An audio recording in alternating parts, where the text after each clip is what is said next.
Secure Booking with PIN. Para masiguradong sa tamang tao, mapupunta ang delivery mo. Ano ito? Ang Secure Booking with PIN ay isang security feature kung saan kailangan ng customer na i-enter ang unique PIN code bago makomplete ng rider ang booking. Parang proof of delivery na ikaw lang ang may hawak.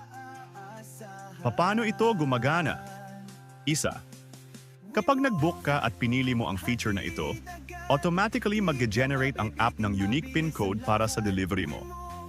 Dalawa, pagdating ng rider sa drop-off location, hihingi siya ng PIN sa receiver. Tatlo, i-enter ni rider ang PIN sa app.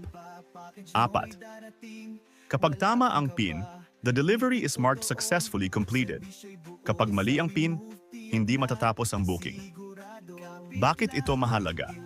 Para hindi magkamali ng pagbibigyan ng item, para maiwasan ang wrong deliveries lalo na sa condos, office towers at subdivisions. Para mas ligtas ang documents, gadgets, pagkain o kahit anong item. At para may record na ikaw mismo ang nag-confirm na natanggap mo ang deliver. Kailan dapat i-on? Kapag mahalaga ang item, documents, gadgets, pera, packages. Kapag hindi ikaw ang tatanggap, para iwas error. Kapag crowded ang pick-up or drop-off area. Kapag gusto mo ng extra security, libre naman siya. Ano ang hindi nito ginagawa? Hindi nito tinatrack kung sino ang nag-pick up ng item, pero pinapatunayan nito kung sino ang tumanggap. At hindi ito may bayad. Free ang feature na to.